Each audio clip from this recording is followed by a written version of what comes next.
ಸ್ನೇಹಿತರೆ, ಚರಿತ್ರೆಯ ಮತ್ತೊಂದು ವಿಡಿಯೋಗೆ ನಿಮಗೆಲ್ಲ ಪ್ರೀತಿಯ ಸ್ವಾಗತ. ಧೂಮಪಾನ ಎಷ್ಟು ಅಪಾಯಕಾರಿ ಅನ್ನೋದು ನಿಮಗೆಲ್ಲ ಗೊತ್ತೇ ಇದೆ. ಆದರೂ ಅನೇಕ ಮಂದಿ ಈ ಮದ್ಯಪಾನ ಮತ್ತು ಧೂಮಪಾನಗಳನ್ನ ಮಾಡ್ತಾರೆ. ಅದರಲ್ಲೂ ಈ ಪೀಳಿಗೆಯ ಯುವ ಜನತೆಯು ಧೂಮಪಾನ ಮತ್ತು ಮದ್ಯಪಾನ ಮಾಡೋದನ್ನೇ ಲೈಫ್ನ ಎಂಜಾಯ್ಮೆಂಟ್ ಅಂತ ಅಂದುಕೊಂಡಿದ್ದಾರೆ. ಇದರಿಂದುಂಟಾಗುವ ದುಷ್ಪರಿಣಾಮಗಳನ್ನ ಅವರು ಯೋಚನೆ ಮಾಡೋದೇ ಇಲ್ಲ. ಪ್ರತಿ ವರ್ಷವೂ ಕೇವಲ ಮದ್ಯಪಾನದಿಂದಲೇ ಸುಮಾರು 30 ಲಕ್ಷ ಮಂದಿ ಜನರು ಸಾವಿಗೀಡಾಗುತ್ತಿದ್ದಾರೆ. ಹಾಗೆಯೇ ಪ್ರಪಂಚದಾದ್ಯಂತ ಇರುವ ಅನೇಕ ಆರೋಗ್ಯ ಸಮಸ್ಯೆಗಳಿಗೆ ಮೂಲ ಕಾರಣವೇ ಈ ಮದ್ಯಪಾನ. ಈ ಮದ್ಯಪಾನದಿಂದ ಎಷ್ಟೋ ಕುಟುಂಬಗಳು ಸಮಸ್ಯೆಗೀಡಾಗುತ್ತಿವೆ ಎಂದು ನಾವು ದಿನನಿತ್ಯ ನೋಡುತ್ತಿದ್ದೇವೆ.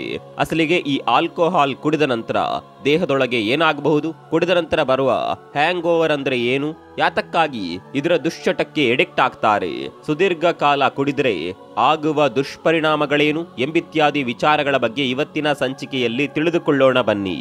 ಹಾಗೆಯೇ ಈ ವಿಡಿಯೋವನ್ನ ಕೊನೆವರೆಗೂ ನೋಡಿ. ನಿಮ್ಮ ಸ್ನೇಹಿತರಿಗೆ ಆಲ್ಕೋಹಾಲ್ ಸೇವನೆ ಮಾಡುವವರಿಗೆ ಈ ವಿಡಿಯೋವನ್ನ ಶೇರ್ ಮಾಡಿ.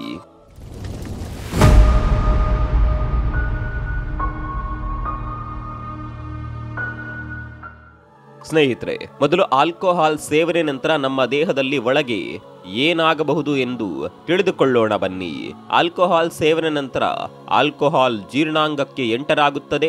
ಒಂದು ವೇಳೆ ಹೊಟ್ಟೆಯಲ್ಲಿ ಯಾವುದೇ ರೀತಿಯ ಆಹಾರವಿಲ್ಲದೆ ಇದ್ದಲ್ಲಿ ಅಥವಾ ಖಾಲಿ ಹೊಟ್ಟೆಗೆ ಸೇವನೆ ಮಾಡಿದ್ರೆ ಅದು ಕೂಡಲೇ ಜೀರ್ಣಾಂಗದಿಂದ ಸಣ್ಣ ಕರುಳಿಗೆ ಸೇರುತ್ತದೆ. ಈ ಸಣ್ಣ ಕರುಳಿನ ಮೂಲಕ ವೇಗವಾಗಿ ರಕ್ತದ ಜೊತೆಗೆ ಸೇರುತ್ತದೆ. ಒಂದು ವೇಳೆ ಮದ್ಯಪಾನ ಮಾಡುವಾಗ ಆಹಾರವನ್ನ ತಿನ್ನುತ್ತಿದ್ರೆ ಈ ಆಲ್ಕೋಹಾಲ್ ಆಹಾರವು ಜೊತೆಯಾಗಿ ಜೀರ್ಣಾಂಗದಲ್ಲಿ ಹೆಚ್ಚು ಸಮಯ ಉಳಿಯುತ್ತದೆ. ಸ್ವಲ್ಪ ಸ್ವಲ್ಪ ಆಹಾರದ ಜೊತೆಗೆ ಸಣ್ಣ ಕರುಳಿಗೆ ಹೋಗುತ್ತದೆ. ಇದರಿಂದ ಆಲ್ಕೋಹಾಲ್ ನಿಧಾನವಾಗಿ ರಕ್ತವನ್ನ ಸೇರುತ್ತದೆ. ಈ ಆಲ್ಕೋಹಾಲ್ ಅನ್ನ ಸಣ್ಣ ಕರುಳು ಮತ್ತು ಜೀರ್ಣಾಂಗವು ಜೀರ್ಣ ಮಾಡಿಕೊಳ್ಳಲಾಗದು. ಅದರಿಂದ ಸಣ್ಣ ಕರುಳಿನಿಂದ ಈ ಆಲ್ಕೋಹಾಲ್ ರಕ್ತದಲ್ಲಿ ಸೇರಿ ಅಲ್ಲಿಂದ ನಮ್ಮ ದೇಹದ ಎಲ್ಲಾ ಅಂಗಗಳಿಗೆ ಸೇರುತ್ತದೆ.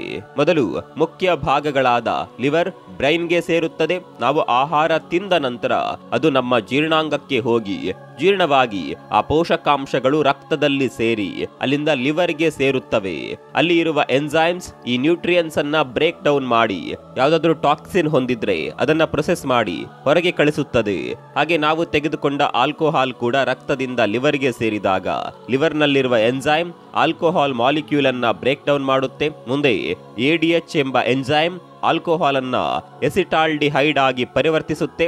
ಇದು ಒಂದು ರೀತಿಯ ಟಾಕ್ಸಿನ್ ಅಂದ್ರೆ ವಿಷ ಪದಾರ್ಥ. ಇದು ಆಲ್ಕೋಹಾಲ್ಗಿಂತಲೂ 10 ರಿಂದ 30 ಪಟ್ಟು ಹೆಚ್ಚು ವಿಷವಾದದ್ದು ಮತ್ತು ಪ್ರಮಾದಕಾರಿ. ಇದರಿಂದ ವಾಂತಿ, ತಲೆನೋವು ಬರುತ್ತದೆ. ಇದಾದ ನಂತರ ALDH ಎಂಬ ಮತ್ತೊಂದು ಎನ್ಸೈಮ್ ಬಂದು ಈ ಟಾಕ್ಸಿನ್ ಎಸಿಟಾಲ್ಡಿಹೈಡ್ ಅನ್ನ ನಾನ್ ಟಾಕ್ಸಿಕ್ ಅಂದ್ರೆ ವಿಷಪೂರಿತವಲ್ಲದ ಎಸಿಟೇಟ್ ಆಗಿ ಪರಿವರ್ತಿಸುತ್ತೆ. ಈ ವಿಧವಾಗಿ ಲಿವರ್ ರಕ್ತದಿಂದ ಆಲ್ಕೋಹಾಲ್ ಅನ್ನ ರಿಮೂವ್ ಮಾಡುತ್ತದೆ. ನಮ್ಮ ಲಿವರ್ ಗಂಟೆಗೆ 15 ಮಿಲಿಮೀಟರ್ ಆಲ್ಕೋಹಾಲ್ ಅನ್ನ ಮಾತ್ರವೇ ಪ್ರೊಸೆಸ್ ಮಾಡುತ್ತೆ. ಆದ್ರೆ ನಾವು ಹೆಚ್ಚು ಆಲ್ಕೋಹಾಲ್ ಕುಡಿಯುತ್ತಿದ್ರೆ ಲಿವರ್ಗೆ ಈ ರೀತಿ ಪ್ರೊಸೆಸ್ ಮಾಡೋದಕ್ಕಾಗೋದಿಲ್ಲ. ಆದ್ರಿಂದ ಹೆಚ್ಚಾಗಿರುವ ಆಲ್ಕೋಹಾಲ್ ರಕ್ತದಲ್ಲಿ ಸೇರಿ ದೇಹ ಪೂರ್ತಿ ಅರಿಯುತ್ತಾ ಎಲ್ಲಾ ಭಾಗಗಳಿಗೆ ಸೇರುತ್ತೆ. ಅದರಲ್ಲೂ ಮುಖ್ಯವಾಗಿ ಮೆದುಳಿಗೆ ಸೇರುತ್ತೆ.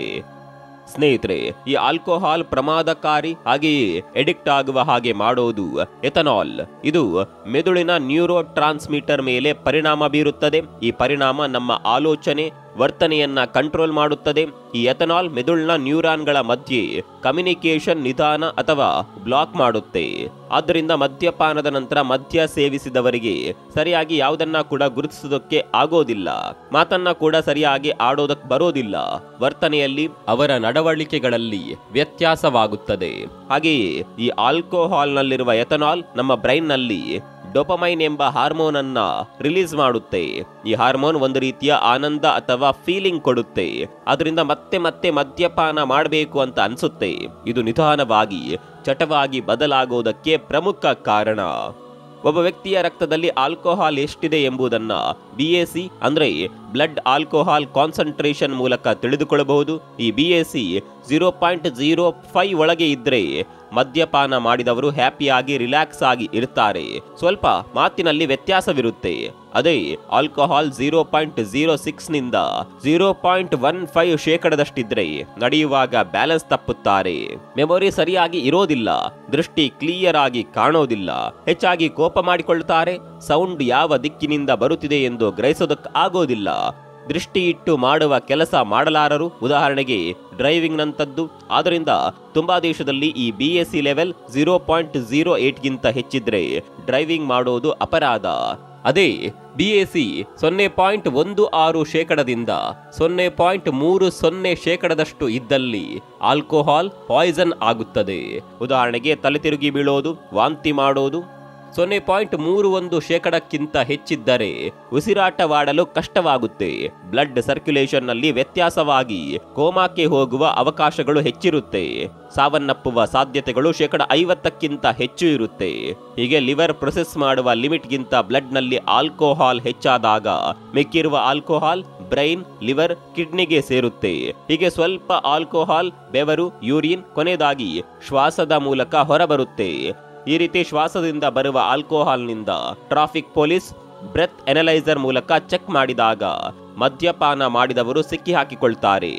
ಬ್ರೆತ್ ಅನಲೈಸರ್ ಎಂಬುದು ನಾವು ಈಗಾಗಲೇ ಹೇಳಿರುವ BAC ಅಂದರೆ ಬ್ಲಡ್ ಆಲ್ಕೋಹಾಲ್ ಕಾನ್ಸಂಟ್ರೇಷನ್ ಅನ್ನ ಮೆಜರ್ ಮಾಡುತ್ತೆ. ನಮ್ಮ ಇಂಡಿಯಾದಲ್ಲಿ BAC ಲಿಮಿಟ್ ಕೇವಲ 0.03%. ಲಿಮಿಟ್ ಗಿಂತ ಹೆಚ್ಚಾಗಿ ಕುಡಿದವರು ಡ್ರೈವಿಂಗ್ ಮಾಡಿದ್ರೆ ಅಪರಾಧ. ಈ ಲಿಮಿಟ್ ಅನ್ನೋದು ಒಂದೊಂದು ದೇಶದಲ್ಲಿ ಒಂದೊಂದು ರೀತಿ ಇರುತ್ತೆ. ಹಾಗೆಯೇ ಈ ಎಥನಾಲ್ ಆಲ್ಕೋಹಾಲ್ ಜೊತೆ ಸೇರಿ ಮೂಗು, ಬಾಯಿ, ಗಂಟಲು ಮೂಲಕ ಹರಡುವಾಗ ಒಳಗಿನ ಭಾಗದಲ್ಲಿ ಸೆನ್ಸಿಟಿವ್ ಟಿಶ್ಯೂಗಳು ಡ್ಯಾಮೇಜ್ ಆಗುತ್ತವೆ. ಒಂದು ವೇಳೆ ಗರ್ಭಿಣಿ ಸ್ತ್ರೀಯರು ಮದ್ಯ ಸೇವನೆ ಮಾಡಿದ್ರೆ ಅದು ರಕ್ತದಲ್ಲಿರುವ ಆಲ್ಕೋಹಾಲ್ ಅಂಶ ಗರ್ಭದಲ್ಲಿರುವ ಶಿಶುಗೆ ಕೂಡ ಸೇರುತ್ತೆ. ಸ್ನೇಹಿತರೆ, ತುಂಬಾ ಮಂದಿ ಮದ್ಯಪಾನದ ನಂತರ ಹ್ಯಾಂಗ್ ಓವರ್ ಎಂಬ ಪದವನ್ನ ಹೇಳುತ್ತಾರೆ. ಅಸಲಿಗೆ ಈ ಹ್ಯಾಂಗ್ ಓವರ್ ಅಂದ್ರೇನು ಎಂಬುದನ್ನ ತಿಳಿದುಕೊಳ್ಳೋಣ ಬನ್ನಿ. ಮದ್ಯಪಾನದ ನಂತರ ಹ್ಯಾಂಗ್ ಓವರ್ ಬರಲು ಕಾರಣ ನಾವು ಮೊದಲೇ ಹೇಳಿದ ಆಲ್ಕೋಹಾಲ್ನಲ್ಲಿರುವ ಎಥನಾಲ್. ಈ ಎಥನಾಲ್ ಅನ್ನೋದು ಎಲ್ಲಾ ರೀತಿಯ ಆಲ್ಕೋಹಾಲ್ನಲ್ಲಿ ಬರುತ್ತೆ. ಈ ಎಥನಾಲ್ ಎಷ್ಟು ಹೆಚ್ಚಾಗಿರುತ್ತದೆಯೋ ಅಷ್ಟೇ ಹೆಚ್ಚು ಹ್ಯಾಂಗ್ ಓವರ್ ಬರುತ್ತೆ. ಈ ಆಲ್ಕೋಹಾಲ್ ನಮ್ಮ ದೇಹದಲ್ಲಿರುವ ಕೆಲ ಹಾರ್ಮೋನ್ಗಳಿಗೆ ತೊಂದರೆ ನೀಡುತ್ತದೆ. ಉದಾಹರಣೆಗೆ ಕಾರ್ಟಿಸೋಲ್ ಹಾರ್ಮೋನ್ ನಮ್ಮ ಬಾಡಿಯಲ್ಲಿ ಫ್ಲಕ್ಚುಯೇಷನ್ ಆಗೋದ್ರಿಂದ ನಾವು ಬೆಳಗಿನ ಸಮಯದಲ್ಲಿ ಲವಲವಿಕೆಯಿಂದ ಇರಲು ಸಾಧ್ಯವಾಗುತ್ತದೆ. ಈ ಆಲ್ಕೋಹಾಲ್ ಕಾರ್ಟಿಸೋಲ್ ಹಾರ್ಮೋನ್ ಅನ್ನ ಬೇಕಾಗಿರುವಷ್ಟು ಉತ್ಪತ್ತಿಯಾಗದಂತೆ ತಡೆಯೋದ್ರಿಂದ ಮದ್ಯ ಸೇವಿಸಿದವರಿಗೆ ಹ್ಯಾಂಗ್ ಓವರ್ ಬರುತ್ತದೆ. ಹಾಗೆಯೇ ನಮ್ಮ ಬಾಡಿಯಲ್ಲಿ ವಸೋಪ್ರೆಸಿನ್ ಎಂಬ ಇನ್ನೊಂದು ಹಾರ್ಮೋನ್ ಇರುತ್ತೆ. ಇದು ಕಿಡ್ನಿಯಲ್ಲಿ ಯೂರಿನ್ ಸಮಸ್ಯೆಗಳನ್ನ ಕಡಿಮೆ ಮಾಡುತ್ತೆ. ಆದರೆ ಆಲ್ಕೋಹಾಲ್ ಈ ಹಾರ್ಮೋನ್ ವಸೋಪ್ರೆಸಿನ್ ಅನ್ನ ತಡೆಯುತ್ತೆ. ಆದ್ರಿಂದ ಮದ್ಯ ಸೇವನೆ ಮಾಡಿದವರಿಗೆ ಹೆಚ್ಚಾಗಿ ಯೂರಿನ್ ಬರುತ್ತೆ.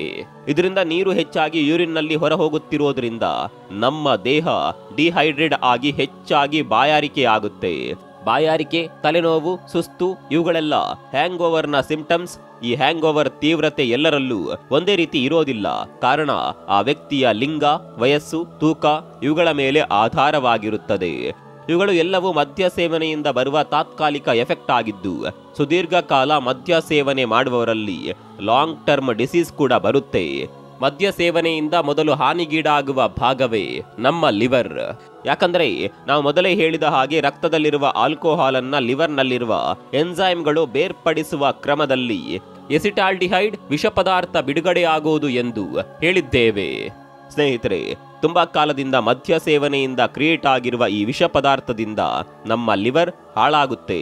ಹೀಗೆ ಲಿವರ್ ಸರಿಯಾಗದ ರೀತಿಯಲ್ಲಿ ಡ್ಯಾಮೇಜ್ ಆಗಿ ಲಿವರ್ನ ಕಾರ್ಯಕ್ಷಮತೆ ಕಡಿಮೆಯಾಗುತ್ತೆ. ಹೀಗೆ ಮದ್ಯ ಸೇವನೆ ಕೇವಲ ಲಿವರ್ ಮಾತ್ರವಲ್ಲದೆ ದೇಹದ ಪ್ರತಿಯೊಂದು ಅಂಗಾಂಗಗಳ ಮೇಲೆ ಪ್ರಭಾವ ಬೀರುತ್ತೆ. ಹೆಚ್ಚಾಗಿ ಮದ್ಯ ಸೇವನೆಯಿಂದ ಕೋಲನ್ ಕ್ಯಾನ್ಸರ್ ಜೊತೆಗೆ ಲಿವರ್ ಕ್ಯಾನ್ಸರ್ ಬರಲು ಸಾಧ್ಯತೆ ಇದೆ.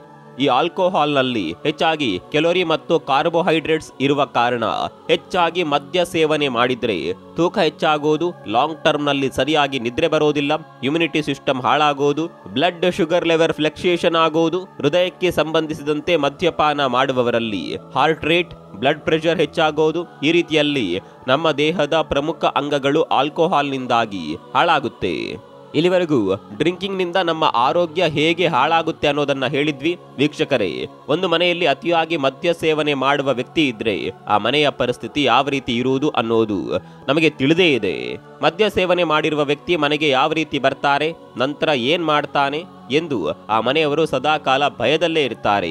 ಮನೆಯಲ್ಲಿರುವ ಹಿರಿಯರಿಗೆ, ಮಕ್ಕಳಿಗೆ ಯಾರಿಗೂ ಕೂಡ ಪ್ರಶಾಂತತೆ ಇರೋದಿಲ್ಲ. ಆ ಜಗಳದಿಂದ ನೆರೆ ಹೊರೆಯವರಿಗೆ ನಮ್ಮ ಮೇಲೆ ಗೌರವವೂ ಕೂಡ ಇರೋದಿಲ್ಲ. ಆಕ್ಸಿಡೆಂಟ್, ಜಗಳಗಳು, ಆರೋಗ್ಯ ಸಮಸ್ಯೆ, ಡಿಪ್ರೆಷನ್ ಎಲ್ಲದಕ್ಕೂ ಮದ್ಯಪಾನವೇ ಮೂಲ ಕಾರಣ. ಒಂದು ವೇಳೆ ನಿಮಗೆ ಮದ್ಯಪಾನ ಮಾಡುವ ಅಭ್ಯಾಸವಿದ್ದಲ್ಲಿ ಅದನ್ನ ಬಿಡುವ ಕಡೆಗೆ ಪ್ರಯತ್ನಿಸಿ. ಈ ಚಟದಿಂದಾಗಿ ನಿಮ್ಮ ಕುಟುಂಬದವರು ಎಂತಹ ಪರಿಸ್ಥಿತಿಯಲ್ಲಿ ಇದ್ದಾರೆ ಎಂಬುದನ್ನ ಒಮ್ಮೆ ಯೋಚಿಸಿ. ಕುಡಿಯೋದು ಅಥವಾ ಕುಡಿಯದೇ ಇರೋದು ಅದು ನಿಮ್ಮ ಆಯ್ಕೆಯೇ ಆಗಿರುತ್ತೆ. ಆದರೆ ಹೊಸಬರಿಗೆ ಮದ್ಯಪಾನವನ್ನ ಕಲಿಸದಿರಿ. ಮದ್ಯಪಾನದಿಂದ ಅವರ ಆರೋಗ್ಯ, ಅವರ ಕುಟುಂಬ ಪರಿಸ್ಥಿತಿ ಯಾವ ರೀತಿಯಲ್ಲಿ ಬದಲಾಗುವುದೆಂದು ನಾವು ಊಹೆ ಕೂಡ ಮಾಡೋದಕ್ಕಾಗೋದಿಲ್ಲ. ಹಾಗೆಯೇ ನಿಮಗೆ ನಿಮ್ಮ ಸ್ನೇಹಿತರು ಒಂದು ಬಾರಿ ಪ್ರಯತ್ನಿಸು ಎಂದು ಹೇಳಿದ್ರೆ, ಮದ್ಯಪಾನ, ಧೂಮಪಾನ ಮಾಡಲು ಬಯಸುವವರು ಒಮ್ಮೆ ನಿಮ್ಮ ಕುಟುಂಬದ ಬಗ್ಗೆ ಯೋಚನೆ ಮಾಡಿ. ನಿಮ್ಮ ಹಣವನ್ನ ಖರ್ಚು ಮಾಡಿ ಆರೋಗ್ಯ, ಶಾಂತಿ ಮತ್ತು ಗೌರವವನ್ನ ಕಳೆದುಕೊಳ್ಳೋದು ಎಷ್ಟು ಸರಿ ಎಂದು ಯೋಚನೆ ಮಾಡಿ. ಯಾವುದೇ ದುರಭ್ಯಾಸವಿಲ್ಲದೆ ಇರುವವರು ಹೇಗೆ ಸಂತೋಷದಿಂದ ಇರ್ತಾರೋ ಹಾಗೆಯೇ ನೀವು ಕೂಡ ಇರಲು ಪ್ರಯತ್ನಿಸಿ. ಅಲ್ಲದೆ ಮದ್ಯಪಾನದ ಜೊತೆ ತುಂಬಾ ಮಂದಿ ಸ್ಮೋಕಿಂಗ್ ಮಾಡುವ ಅಭ್ಯಾಸವನ್ನ ಕೂಡ ಹೊಂದಿದ್ದಾರೆ. ಇದು ಒಂದು ರೀತಿ ನಮ್ಮ ಆರೋಗ್ಯವನ್ನ ಹಾಳುಗೆಡವಲು ನಾವೇ ನಮ್ಮ ದೇಹಕ್ಕೆ ಸೇರಿಸುವ ಬೋನಸ್. ದುಶ್ಚಟಗಳಿಂದ ನನಗೇನೇನು ಆಗುತ್ತಿಲ್ಲ ಎಂಬ ಅಹಂಕಾರದಿಂದ ಬೀಗದಿರಿ. ಇದೆಲ್ಲ ನಮ್ಮ ದೇಹದ ಮೇಲೆ ದೀರ್ಘ ಸಮಯದ ನಂತರವೂ ಪರಿಣಾಮ ಬೀರಬಹುದು. ಹೌದು, ನಮ್ಮ ಮಾತನ್ನ ಕೇಳಿಸಿಕೊಳ್ಳಲು ಕಷ್ಟವಾಗಬಹುದು, ಆದರೆ ಇದೇ ಸತ್ಯ. ಎಲ್ಲವೂ ಒಂದು ಹಂತಕ್ಕೆ ಇದ್ದರಷ್ಟೇ ಚಂದ ಅಲ್ಲವೇ? ಸ್ನೇಹಿತರೆ, ಮದ್ಯಪಾನ ಮಾಡೋದ್ರಿಂದ ಎದುರಾಗುವ ಆರೋಗ್ಯ ಸಮಸ್ಯೆಗಳ ಬಗ್ಗೆ ಮಾಹಿತಿಯಂತೂ ನೀಡಿದ್ದೇವೆ. ನೀವು ಕೂಡ ಮದ್ಯಪಾನವನ್ನ ಅಥವಾ ಧೂಮಪಾನವನ್ನ ಮಾಡ್ತಾ ಇದ್ರೆ ಆ ಚಟವನ್ನ ಇವತ್ತಿಗೆ ಬಿಟ್ಬಿಡಿ. ನಿಮ್ಮ ಸ್ನೇಹಿತರಿಗೂ ಕೂಡ ಈ ವಿಡಿಯೋವನ್ನ ಶೇರ್ ಮಾಡಿ. ಈ ಮಾಹಿತಿ ಸಾಧ್ಯವಾದಷ್ಟು ಜನಕ್ಕೆ ಹಂಚಿಕೆಯಾಗಲಿ. ಈ ವಿಚಾರದ ಕುರಿತಂತೆ ನಿಮ್ಮ ಅಭಿಪ್ರಾಯ ಏನು ಅನ್ನೋದನ್ನ ಕಾಮೆಂಟ್ ಮಾಡಿ. ಮತ್ತೊಂದು ವಿಡಿಯೋದಲ್ಲಿ ಸಿಗೋಣ. ಅಲ್ಲಿವರೆಗೂ ನಮಸ್ಕಾರ.